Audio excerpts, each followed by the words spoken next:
Good evening. Tonight's episode is dedicated to a very important person who has played a tremendous role in my life. Her name is Doria Johnson. Doria Johnson was my undergrad professor who taught my African American history class while I was at Strayer University.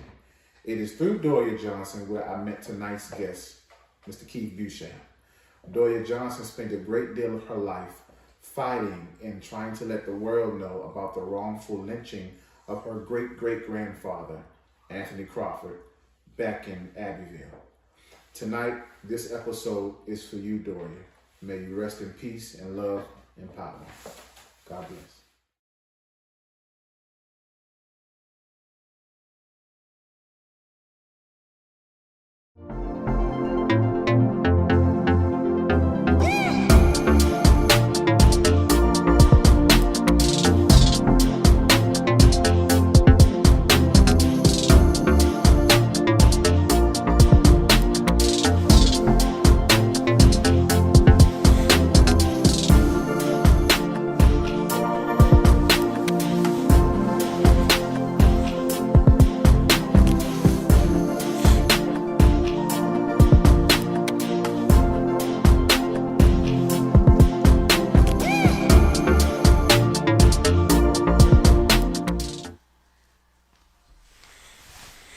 Good evening, good evening. Today is March the 5th, 2021, and I am excited. I tell you, I'm excited because I have a very special guest with me today. Listen, we are 10 episodes in of our podcast, Turn Up the Volume podcast. And like I said before, I talk about an array of different things: religion, politics, social issues, current events, documentaries. I want my show to be a one-stop shop to it. You can come here and each week you don't even know what you're getting or what you get yourself into, but I want to make sure that my people are empowered, they have information, they have everything that they need to do better, to be edified, and to grow and continue to do better, and to have better, and to experience better. And so tonight is no different. Tonight I have an amazing human being that I met. If you watch the opening of my show, I met through my undergrad professor who, as she would say, she's going on to be with the ancestors. Brother Keith Beauchamp. And I want to read a little bit of his bio. Keith Beauchamp, he's an award-winning filmmaker. He attended Southern University in Baton Rouge, where he studied criminal justice with the intention of becoming a civil rights attorney. In the fall of 1997, Beauchamp relocated from Baton Rouge, Louisiana to New York. He during the day, he spent his evenings doing research and reaching out to anyone who might have information on the Emmett Till case, a story told by Beauchamp when he was just 10 years old. Told to Beauchamp when he was just 10 years old. It was at this young age that Beauchamp saw a Jet magazine that contained a picture of Emmett Till's dead body and was told the story behind Till's murder. On May 10, 2004, the United States Department of Justice reopened this 50-year-old murder case, citing Beauchamp's documentary, The Untold Story of Emmett Louis Till, as both a major factor in their decision and the starting point for their investigation. In May of 2005, Emmett's body was exhumed, and in 2006, the FBI turned over the evidence to the appropriate district attorney in Mississippi.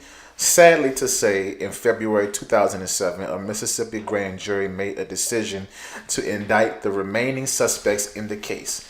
That same year, Beauchamp began his collaboration with the FBI's new Civil Rights Cold Case Initiative, producing documentaries on other unsolved civil rights murders in hopes of helping federal agents with their investigations that could lead to bringing remaining perpetrators to justice.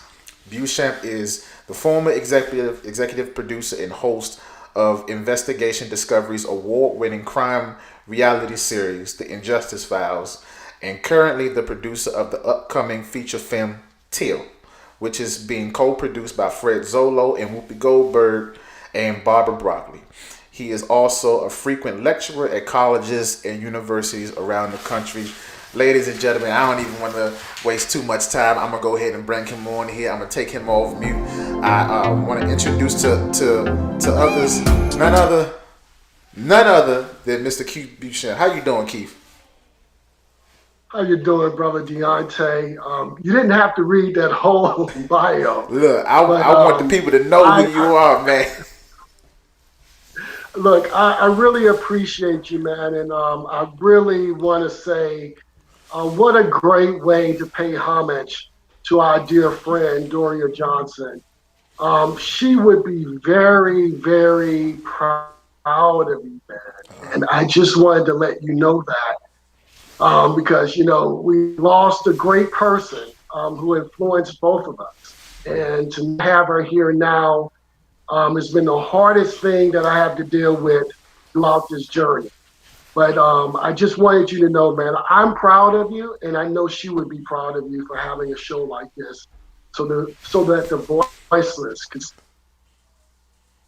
Yeah, I miss her so much, man, because I often wonder what she would say about what's going on today as it relates to the insurrection, as it relates to the Trump era and the different things. Because one thing about Professor Johnson, she did not bite her tongue, and I was glad that she was such an amazing figure, man. Like, she was an amazing figure. This picture was the last picture that I took with her before she passed away, and this picture, Oh, Keith, it wow. was at the opening of the Smithsonian African American Museum here in D.C., and she happened to be here. And of course, she was on the front line. She was letting everybody know what the truth was, and still preaching truth to power. And we're going to miss her greatly, man. We're going to miss her greatly. And I hope that she's smiling down, watching Yes. this, and proud, and just saying, go ahead and get them, and go ahead and put that information out there.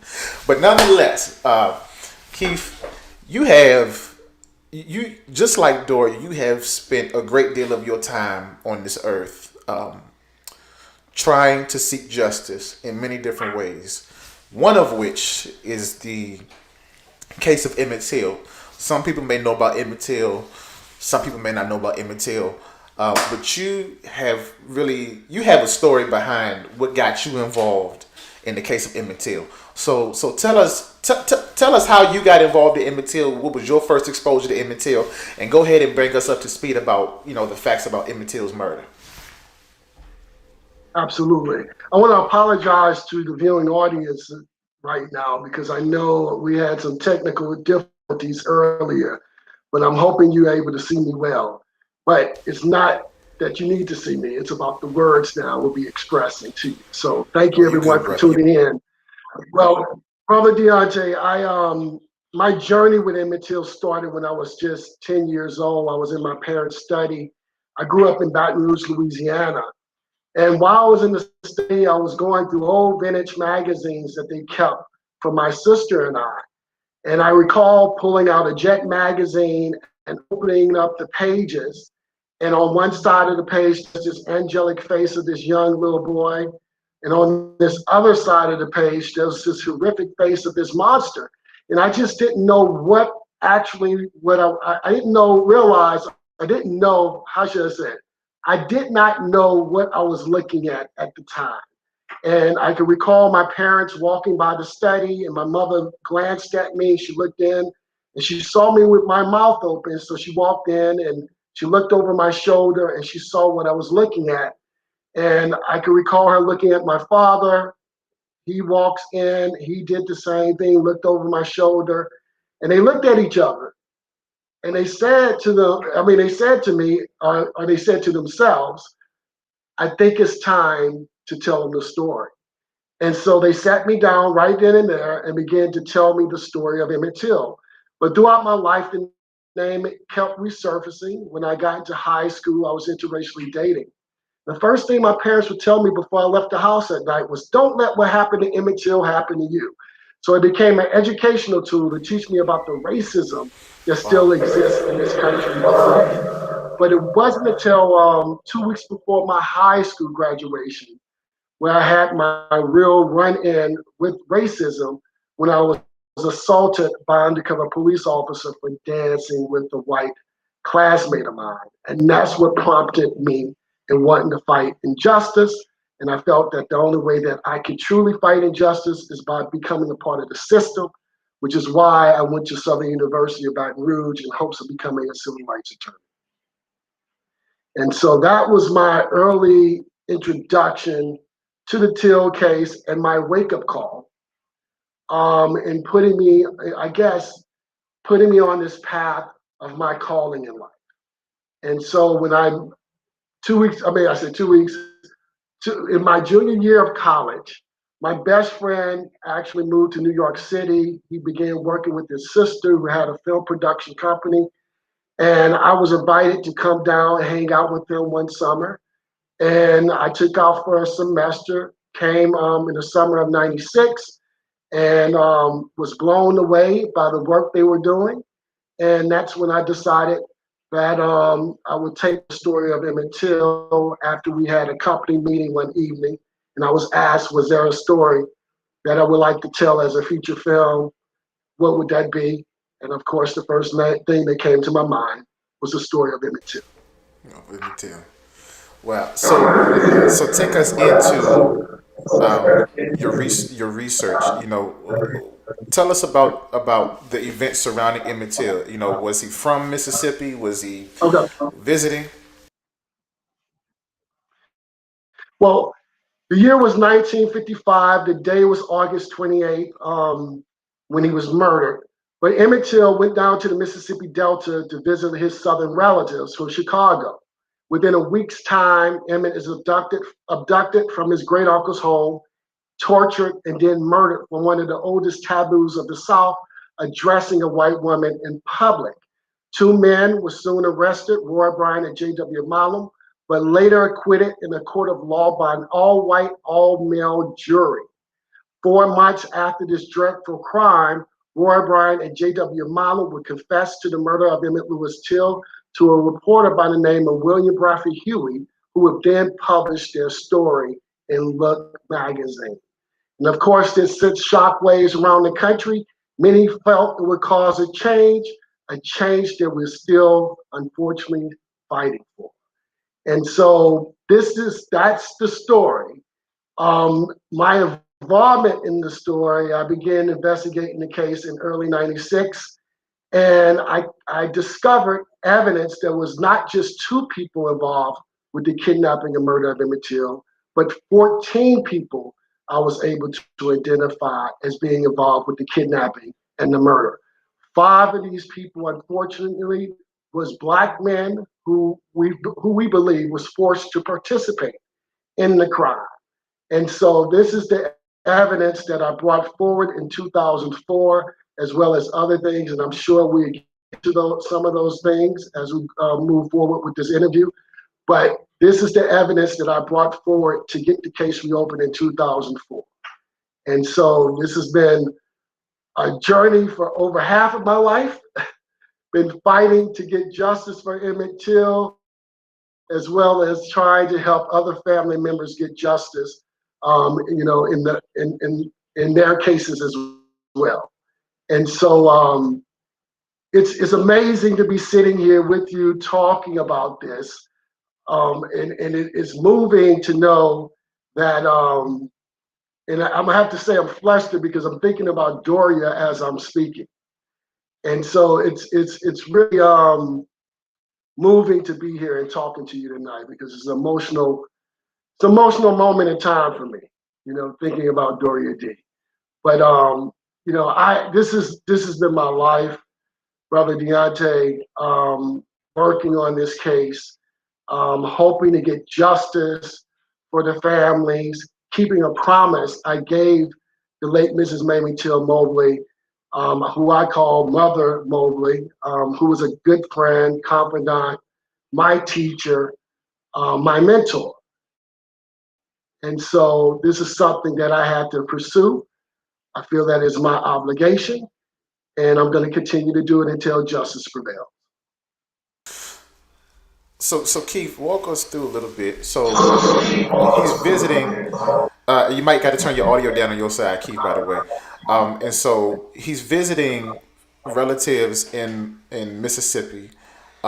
We understand, for those who know the story of Emmett Till, we understand he goes into the shop with some of his relatives. If I'm not mistaken, Simeon Wright, right, who passed away not too long ago. Simeon Wright. Let's see, there he is right there, Simeon Wright.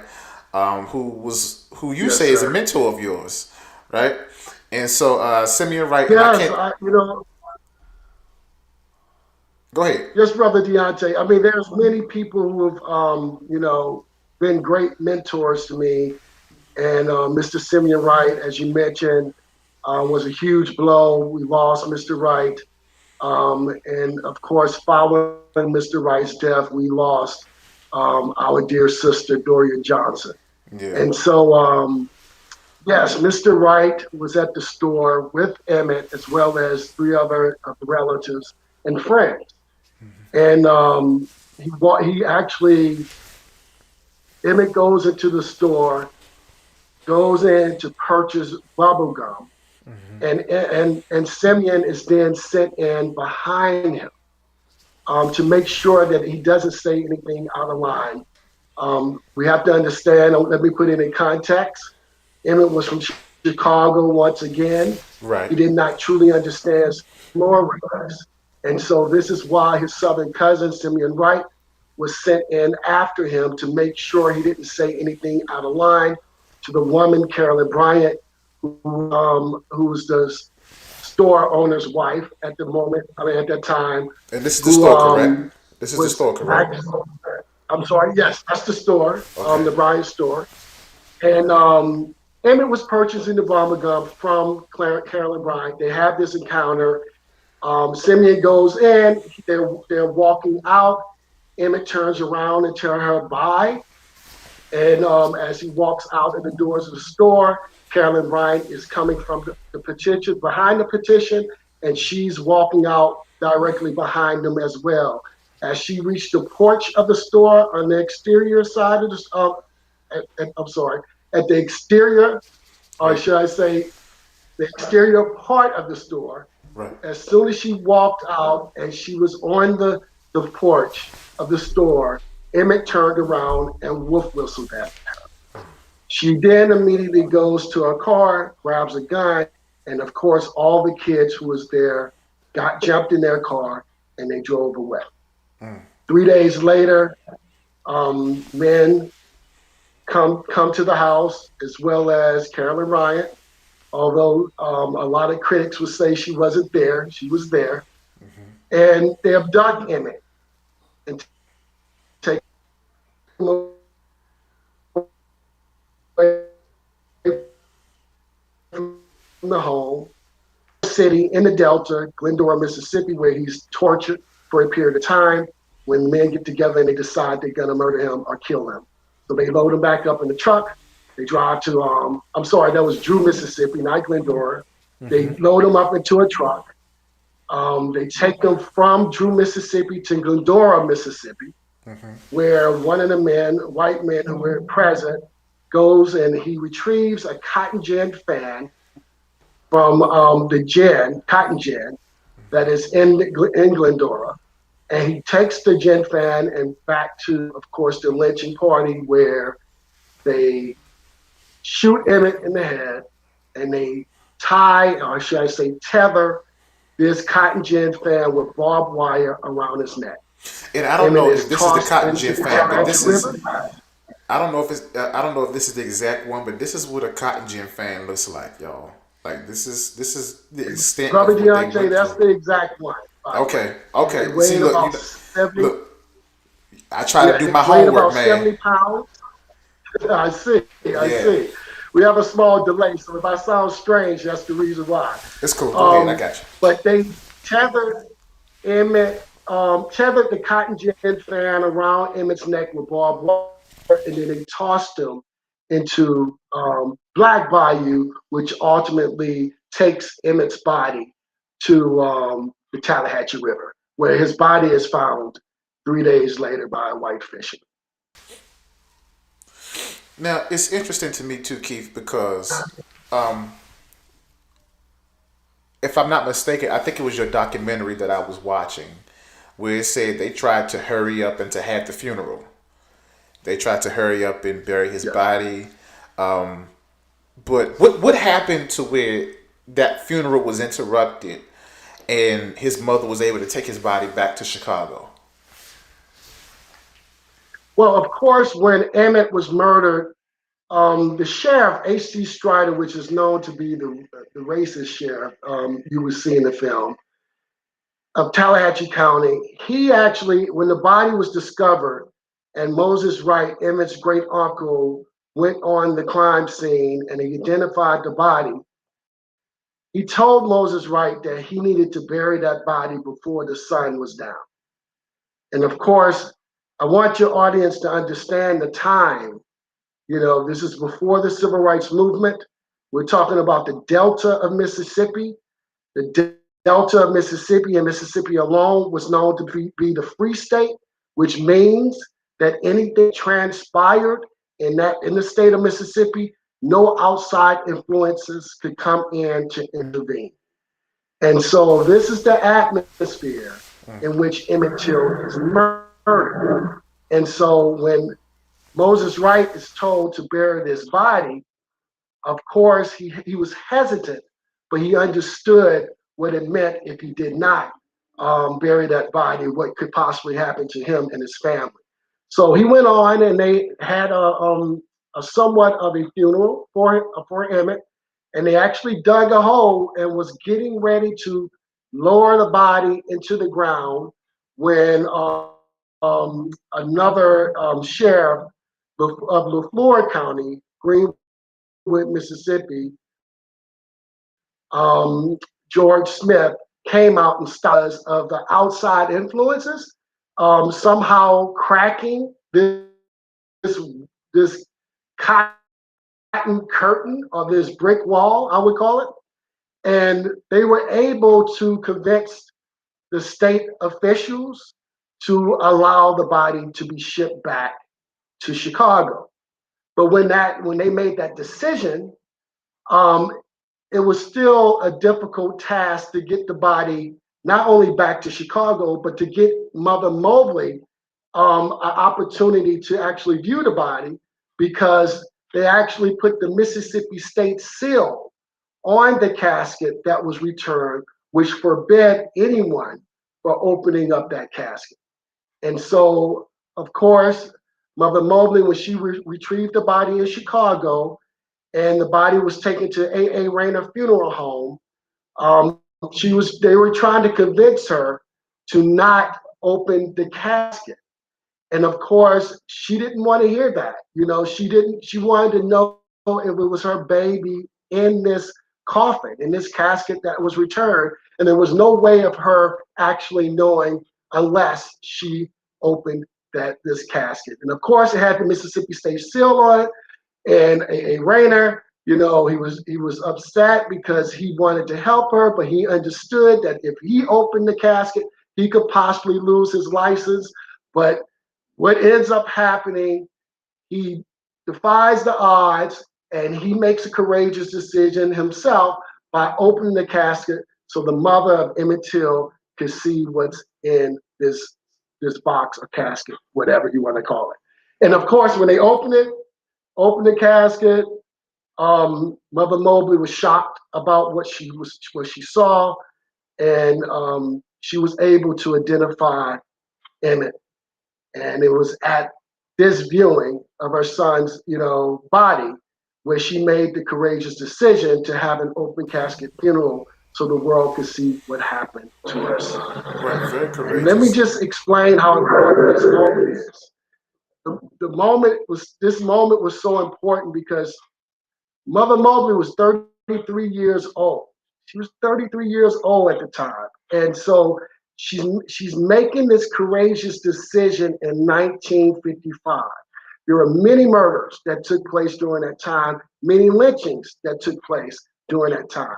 But what set this away from all the others was the fact that Mother Mobley made that courageous decision to have an open casket funeral so the world could see what happened to her son.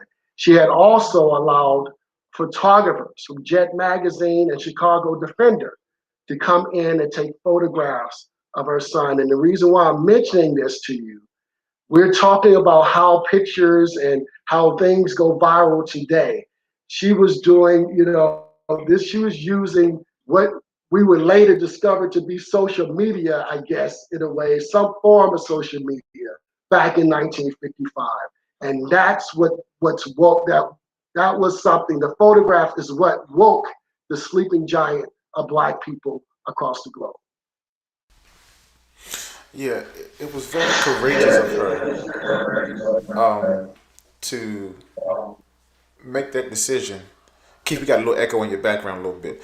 It was a very courageous decision to for her to do that, to show her son like that.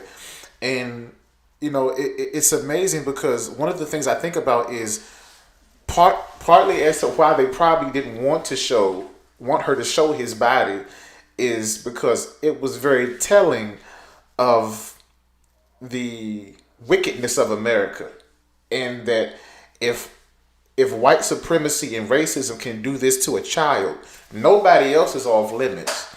And so the amazing thing is, she talked about in her documentary. She talked about, if I'm not mistaken, that she could smell his body blocks away before she got to the funeral home. Like, as a parent, it just bothers me that as a parent, you send your child to be with relatives down south, not knowing that your child is not going to come back. And the crazy thing is, Keith, my oldest son is sitting here with me now, and I'm teaching him how to work the production and do different things of that nature. I can't even fathom one of my children, going out of town, coming back, and then they're coming back not alive, and I have to identify their body. And the crazy thing about it is his body was so badly damaged. Keith, how was she able to recognize his body? Was there like a mark on his body? Was there something that he had on that she was able to identify him with? Like, how? Because if we look at the pictures, he was mutilated. Like, how was she able to identify him? Well, I'll have to say the first point of discovery of Emmett's body when it was pulled from the river, Moses Wright was able to identify Emmett by the ring that was on his finger. And the Okay. ring was given to Emmett before he left for his trip to the Mississippi Delta. And so the ring was of his father. It was his father's ring, I should say, and it had the initials LT. So when the body was pulled from the river, of course, this is something that was discovered by Moses Wright, who actually saw Emmett wearing this ring before. And he actually allowed Simeon Wright, our good friend Simeon Wright, to wear it that summer. So that was the first point of identification of Emmett, of knowing that the body that was pulled from the river was that of Emmett Till. And so when the body arrived in Chicago, although the ring wasn't present at the time because it was being held for evidence, although the ring wasn't present, Mother Mobley knew her son. She knew every part of him like any mother would know their child. And so she was quite shocked, of course, and that's saying it lightly, about what she saw. But it was just, when we spoke to each other about that moment, yes, she was grieving, but it was something in her that was telling her that she had to really become courageous. And she always saw Emmett being somewhat of a sacrificial lamb for man's liberation. And so even at that moment of grief, she felt this energy that she had to be strong for everyone. And that's when she made that decision that she wanted the world to see what happened to her son, Emmett. And you also had Mr. Mobley there. I would be remiss not mentioning him. And that was her boyfriend at the time, who she later married. And Mr. Mobley cut Emmett Till's hair. And so he recognized the haircut that he gave Emmett. And so that was the assurance that the body that what they were looking at was in fact Emmett Till. It's amazing. So his murder, his lynching, would you agree? It kind of sparked the civil rights movement, right? Absolutely, Right. absolutely, brother Deontay. And you know what?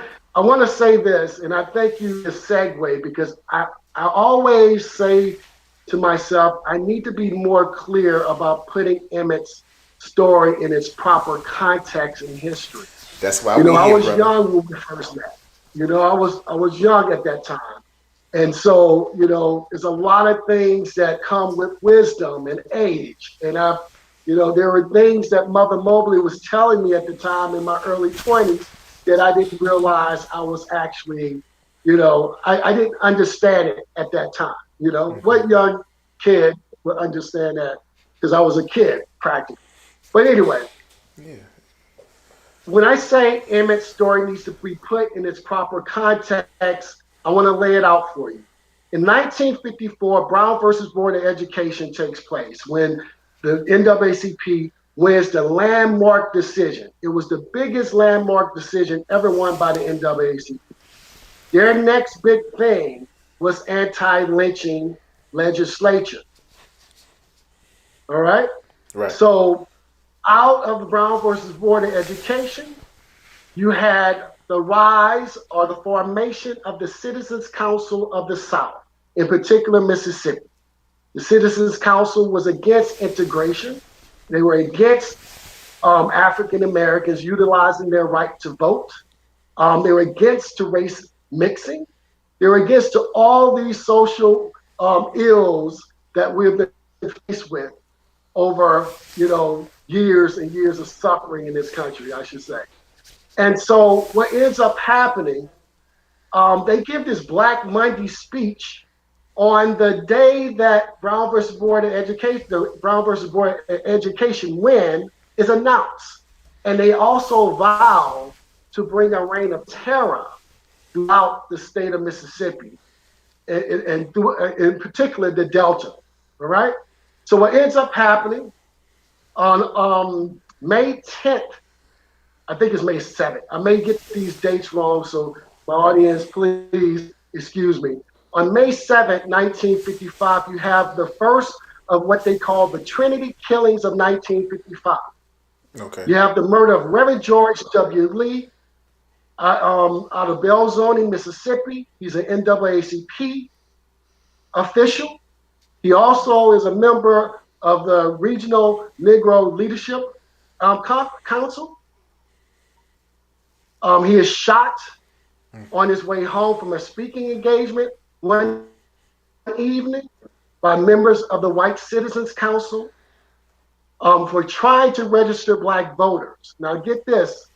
Reverend George W. Lee was also the first registered voter, Black voter in Humphreys County. So this murder occurs, and then right after this murder, you have the murder of Lamar Smith that happens in Brookhaven, Mississippi. This is in August, 2 weeks before Emmett's arrival into the Delta. Lamar Ditley Smith he's an NAACP member. He's also a civil rights leader in his community. He's a voters' rights advocate. He was known for registering Black voters.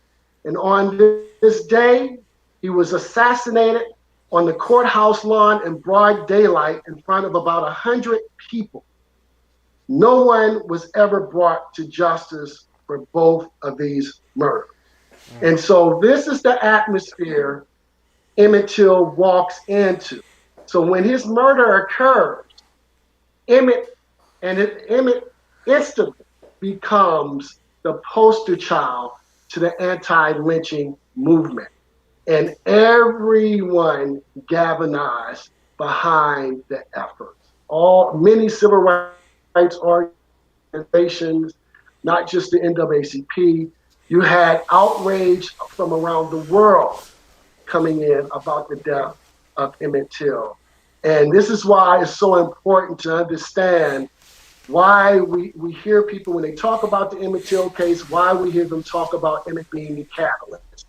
Now, what's been missed in many history books, this direct connection between Emmett and what we believe, shouldn't say believe, but what we know to be the civil rights movement. And this link becomes is connected with Rosa Parks, Four days before she made her courageous decision not to get up from her seat on that bus in Montgomery, Alabama, she attends a Till rally at Dexter Baptist Church in Montgomery, Alabama. The rally is being officiated over by young Dr. Martin Luther King. Well, he was Martin Luther King at that time. He was 26 years old. And the person who was hosting and speaking at the rally was Dr. T.R.M. Howard. And I'm saying these names for a reason.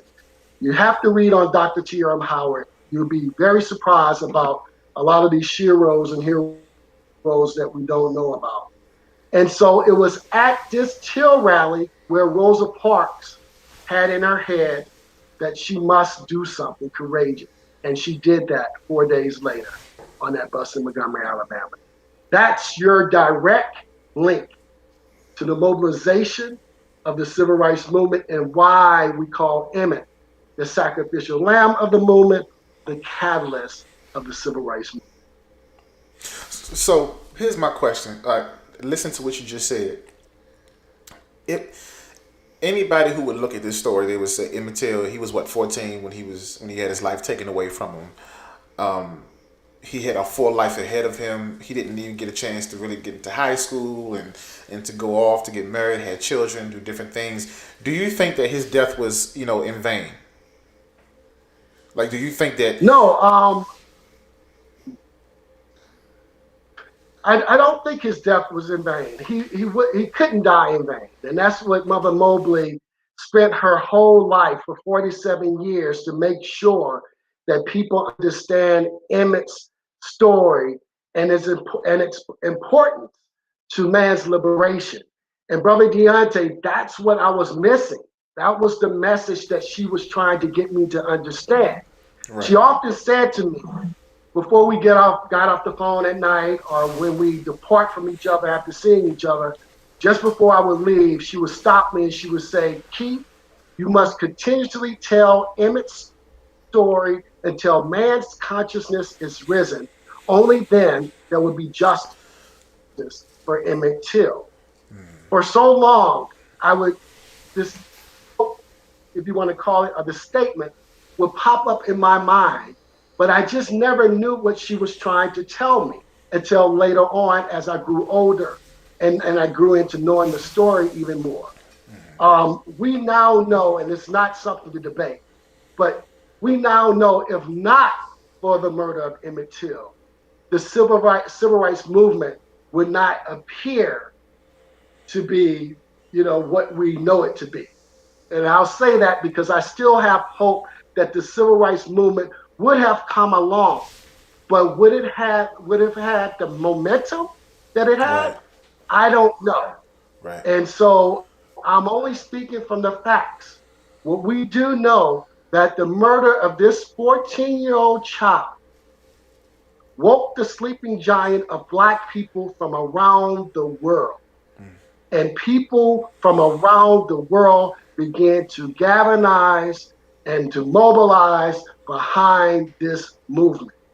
And of course, Emmett's story, Emmett's case have had a profound impact on our country, past and current and present, I should say. And so this is something that we must understand. I mean, we've all been longing for this great movement, a new movement to come out. We all got excited by Black Lives Matter movement and things of that nature. But if we could honestly say to ourselves that the civil rights movement was the greatest and most successful movement ever created by citizens of this country that galvanized change, then we must look at the murder of Emmett Till and understand his death and the actions of those who had, who pushed the movement forward. And I'm speaking of course, Mother Mobley and the actions of the NAACP at that time. This is very important. I don't believe that many of us truly understand this story, but this is what Mother Mobley was trying to instill in me in understanding that she had the blueprint, or she have the blueprint to man's liberation. This is what I want to ask you while it's on my mind, because every generation, what I'm realizing is every generation in some way, shape, or form or another is being exposed to the story of Emmett Till. Just a few months ago, there was a series on Netflix. I don't know if you saw Lovecraft Country. And when I saw Yes. Lovecraft Country, I thought about you. I swear to God, I did. I thought about you because they had an episode or two where it focused on Emmett Till. And they wrote him into that series where you saw him alive. You saw the gestures with the necktie in the famous picture that his mother took. And I forgot the nickname that they called him by. But you get to the point to where he's best friends with the little girl, and then he goes off and they're playing the Ouija board. Is he going to make it back? And the funeral happens, and just that visual of the funeral stood out to me so much because it was almost like I don't even think it probably told it perfectly what really happened that day at the funeral. But what was your thoughts about Lovecraft Country and talking about the Emmett Till murder?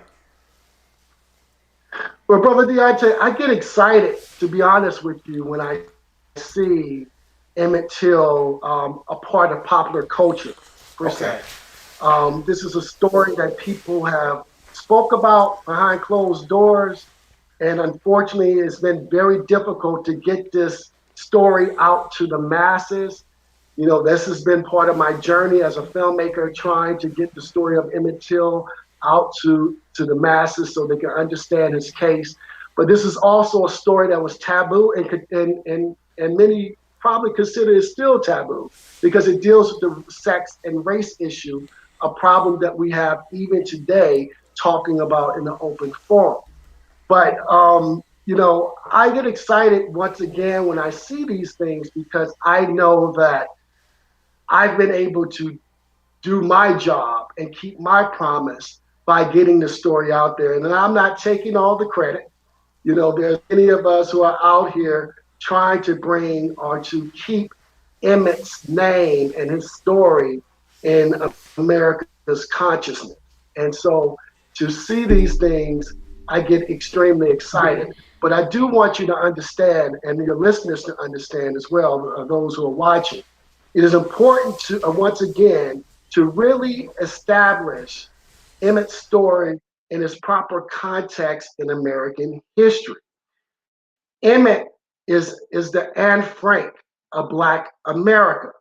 His death reminds us of grave injustice as well as hope and change.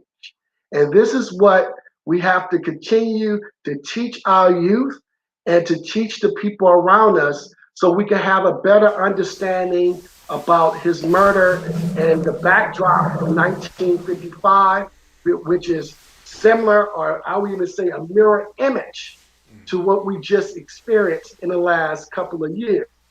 And so this is why it's so important to understand the story, because the fight that we continue to fight is nothing different.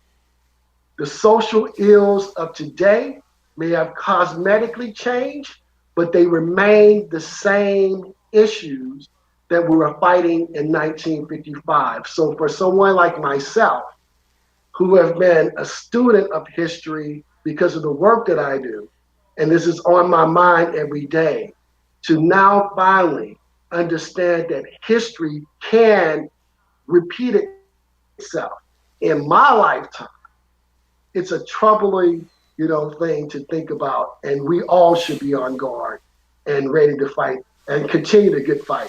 I should say, because it's a shame that we're living in this country and we're still fighting the same social ills that has plagued us for generations and generations. Moses Wright. That was Emmett's uncle, correct? Or was it his great uncle? His great uncle. Great uncle. That's what he was staying with. If I'm not mistaken, is this the house that they were staying in? That Moses Wright owned? Yes, sir. Okay, so that's the house that they took Emmett Till from. Moses Wright, and I believe this is Moses and his son Simeon, if I'm not mistaken, in this picture.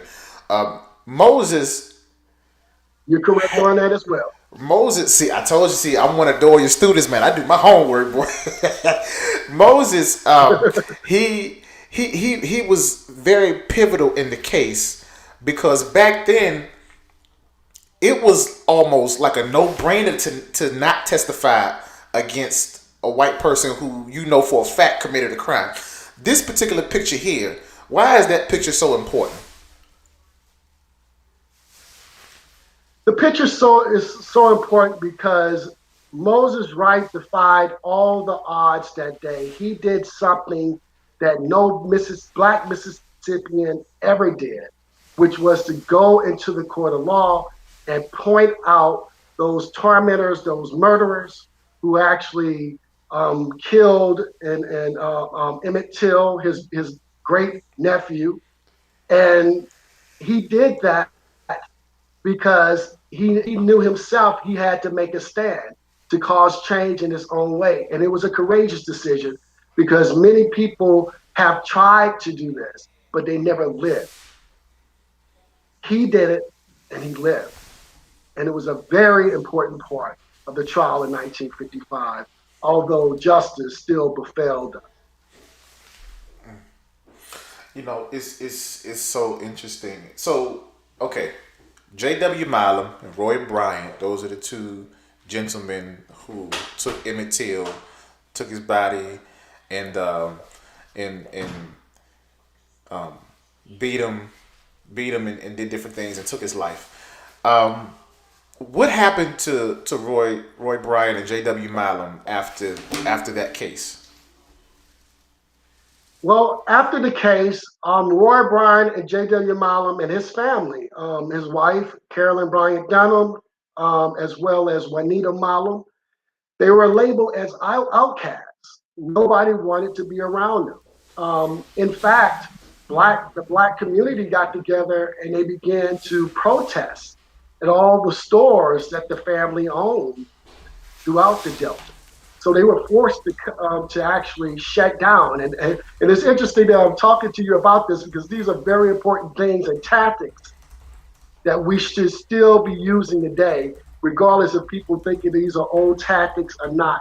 They worked in 1955 and throughout the 60s and into the 70s, and we should be still out there on the front lines protesting every chance that we get. These institutions that don't allow or treat these institutions that treat us well, I should say. So the black community got together, and this is the Delta of Mississippi, so I can't even imagine how amazing this actually looked. But they band together and they began to protest all the stores in the Delta that J.W. Milam and Roy Bryant owned. And then later on, of course, they were forced to leave the community. They moved out the community, went to Texas, I believe, and one stayed in Mississippi for some time. They both died in the 80s of cancer. And now, Carolyn Bryant, is she still alive today? Yes, she is. Okay, and which one is she in this picture? Is she Carolyn Bryant, from what I'm looking, she's next to the guy with the cigar. That's the best way to describe her. So that's the one with. Describe her. She has the dark hair, by the way. Okay, so that's the lady that claimed that Emmett whistled at her, and she was in the store, took his money that day, and told her husband, I guess, and they ended up taking him. She's still alive. Why? So the case that took place, that you were responsible. So first, talk to us about your documentary, because you did the documentary, and it opened up the Emmett Till case again, right? It opened up, but for some reason, nothing happened as relates to getting justice. What was the rationale as to why there was no justice? Nobody was arrested. Nobody was charged. Nobody was, held accountable for his murder. The name of the documentary is The Untold Story of Emmett Louis Till. It was produced. It took me 9 years to produce it, I should say. Financed by my parents, who were my first executive producers of my film project. The greatest thing about it led to the reopening of the case in 2004. In 2004, as the investigation went forward, I was involved with the investigation myself, worked alongside of the FBI and the case. I mean, the FBI and DOJ and so on. And basically, the FBI followed up on all my leads, and there were two people who were still living at that time who could be prosecuted for the kidnapping and murder of Emmett Till. And these two people, one was Carolyn Bryant, the white woman we just spoke about, who Emmett Till whistled at in 1955. The second person was Henry Lee Loggins, one of the black men who we believe were forced to participate in the crime. And so the case then goes to a grand jury, and a grand jury decides not to indict Carolyn for the kidnapping and murder, as well as, of course, Henry Lee Loggins. And she's still And around this to this this day. takes place in 2007. Hmm. The grand jury hearing was 2007, and they make this statement saying that it was insufficient evidence. They passed a no true bill claiming that was insufficient evidence. And this is why I'm so excited to be on your podcast this evening, because I now can actually speak on the facts. But let's move forward to 2017. In 2017, a book written by Dr. Tim Tyson, The Blood of Emmett Till, was released and was published and released, I should say. And in this book, the book alleges that Carolyn Bryant confessed to fabricating her story in 1955. And so, this is what launched a new investigation, of course, because when I heard this information that Carolyn Bryant has Yeah. confessed that she fabricated her story, the first thing I did was read the book. Second, I discovered that she had memoirs that she was writing and planning to write a book of her own, but they were not to be released until 2036, way after she's gone. After she probably And long gone. so, using this information, I, my, I myself, and I just, I don't know why I'm talking this way. It's just the feedback. The delay is killing me over here. But myself and Simeon Wright went to the DA, reached out to the DA, I should say, and we encouraged him to reopen the case based on these new findings. And he, in fact, reopened the case. So that was 2017. Now it's 2021, and we have not heard anything from the local DA since that time. And so everything is in his hand in terms of making the decision. Should we go forward with trying to indict Carolyn Bryant, or I should say, impelling a grand jury so a decision can be made if Carolyn Bryant would be indicted or not? And so let's go back now. Now that I got the current stuff out the way, some of the things that I brought forward to DOJ when I first met with them just before the case was reopened. Not only did I identify 14 people being involved with the kidnapping and murder, and of course 2 of them were still alive, I also discovered that Carolyn Bryant, and of course Carolyn Bryant, Roy Bryant, J.W. Malum also picked up 2 other kids that night.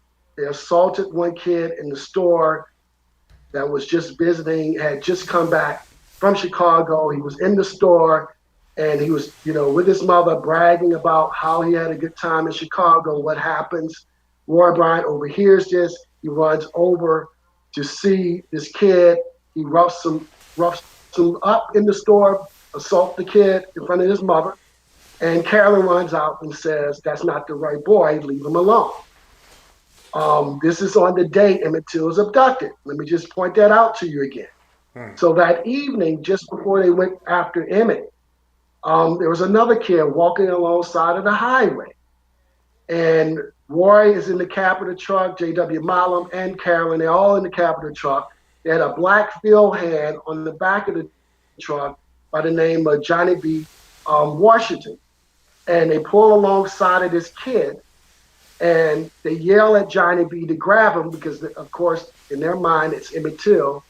So Johnny B grabs the kid, tosses him on the back of the truck, holds his head up to the cab of the truck. Carolyn Bryant turns around and says, "That's not the nigger, throw him back." He's thrown off the moving truck. I locate these guys, and they become a part of the investigation. So in my mind, and of course, everyone who's who's an attorney, we know she was at that home that night. We know she was the one that identified Emmett when he was abducted. And so that was never a problem to even, to think that she was involved because everybody knew it at the time. In fact, a warrant was issued for her arrest, which was never served to her because the sheriff at the time said she had children to take care of. That was his answer, and that's why she wasn't served this warrant.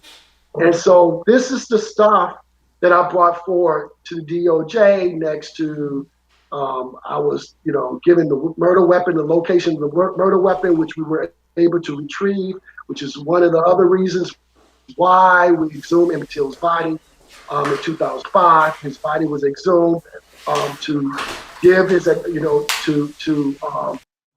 in fact, identify him as being Emmett, because there were still rumors that the body that was pulled from the river in 1955 was not that of Emmett Till. Even the races in 1955 came out, and even the sheriff, I should say, made the statement that this was something that was co-opted by the NAACP, that they were able to locate a cadaver, and they brought this cadaver and planted it in the river, and so on. So you had all these craziness happening in 1955, and Mother Mobley wanted to exhume her son back then, but they would not allow her to do it. And so that was the first thing that was in my mind when we got the case reopened, that this needed to be done to identify Emmett once and for all, so that we won't have these critics out there. And secondly, we had to do ballistics on the murder weapon that was found. And so again, we had all this overwhelming evidence. Carolyn Bryant should have been indicted for culpable negligence, I believe. And this means that Carolyn Bryant had to understand the danger Emmett Till would be in and did nothing to stop it. She really didn't have to physically be there. She only had to have the knowledge that something would happen to Emmett Till. And in fact, we know this to be true. We know she was at the house. We know she was, involved with the assault and the kidnapping, identifying these other two kids. We really felt that we were going to get justice. And of course, it was given to the local DA, who present this case into a jury of their peers. And unfortunately, they decide not to indict her. And so this is why I'm continuing this journey. Of course, I have a lot of emotions running through me on why this woman was not indicted, but I think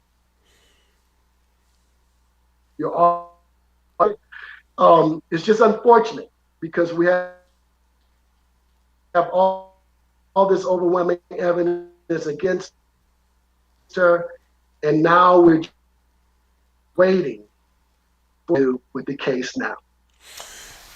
I'll say this, Keith.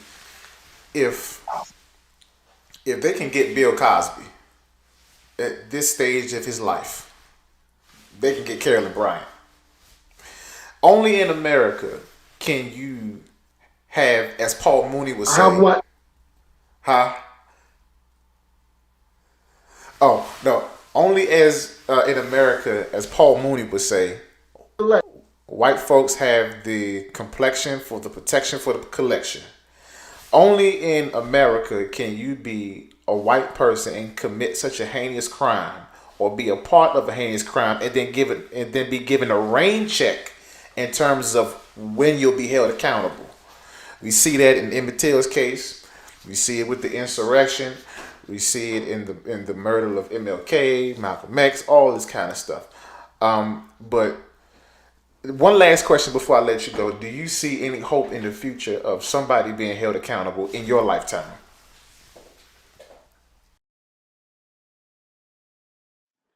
Um, I have to hold on to belief, in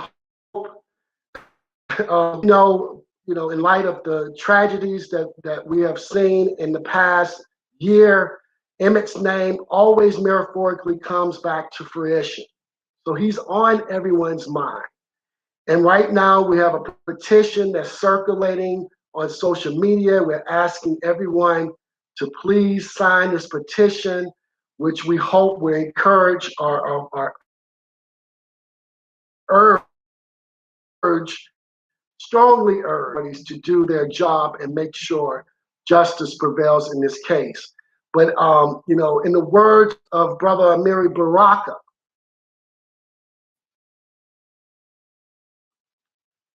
there's no justice that sustains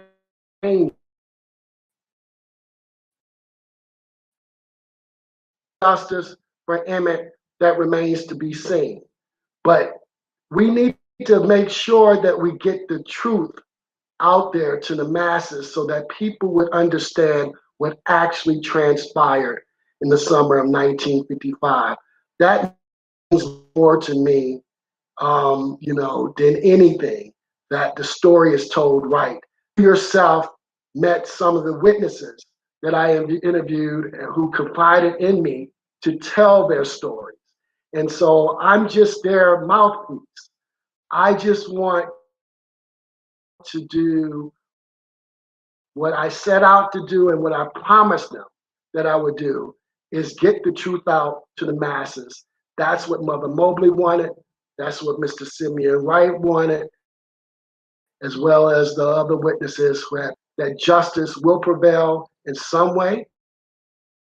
But I do hope it will be the courtroom justice that we've been looking for, yes.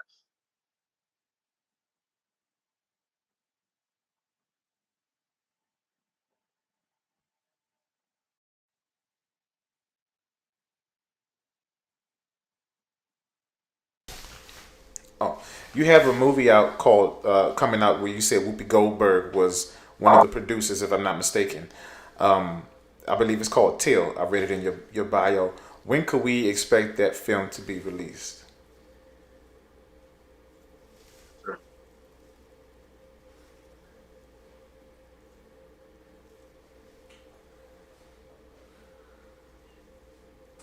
There.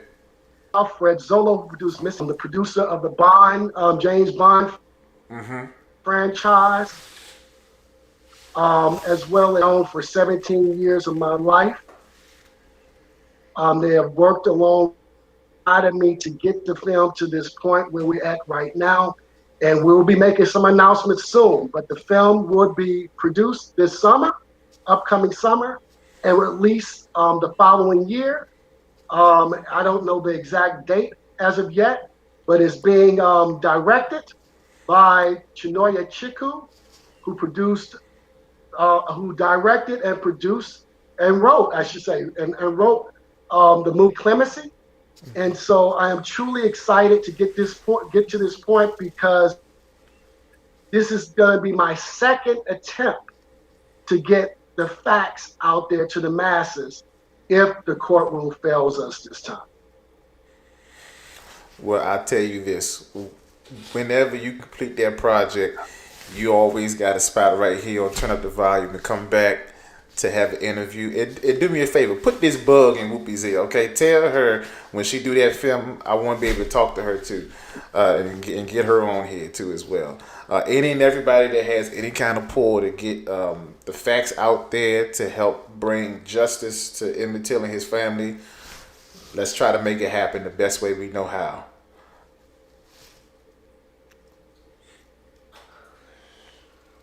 All right. But Keith Brother Beauchamp, Deontay, thank you so much for your time and the thank you. platform, brother. I hope that next time when we do this, have the proper technology taken care of over here. But just thank you for the platform. Thank you everyone for listening in or watching.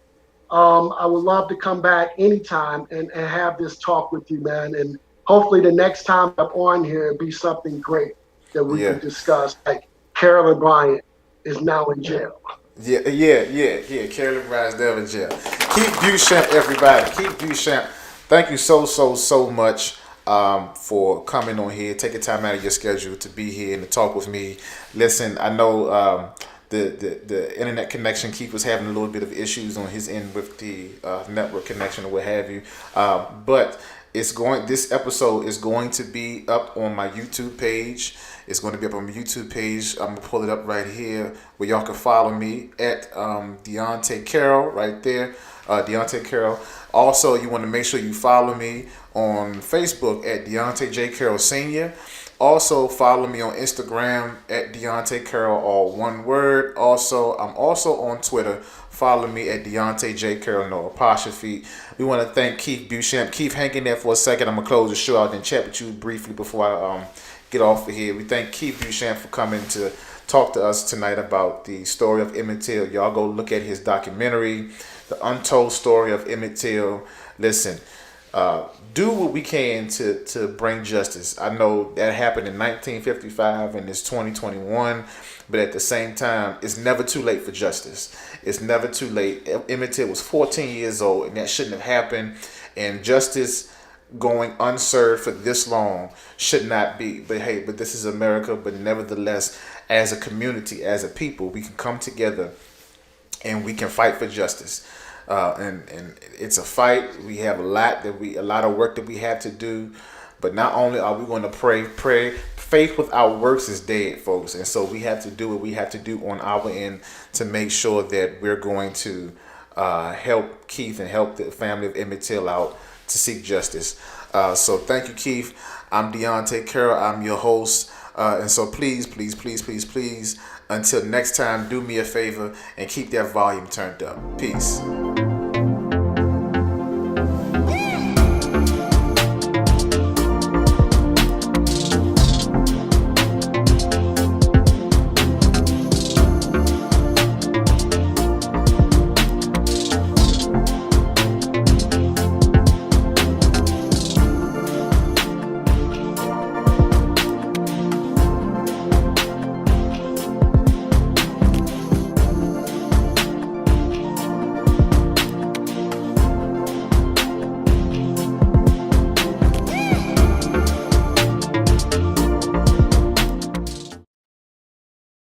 This is Donte Carroll, host of Turn Up the Volume podcast. Listen, do me a favor. If you like this video, do yourself a favor and hit the subscribe button. Also, tap the bell and turn on all of your notifications to see this and more interviews and more shows from my podcast right here on my YouTube page. So y'all hit that like button, tag, share, and subscribe. Y'all be good.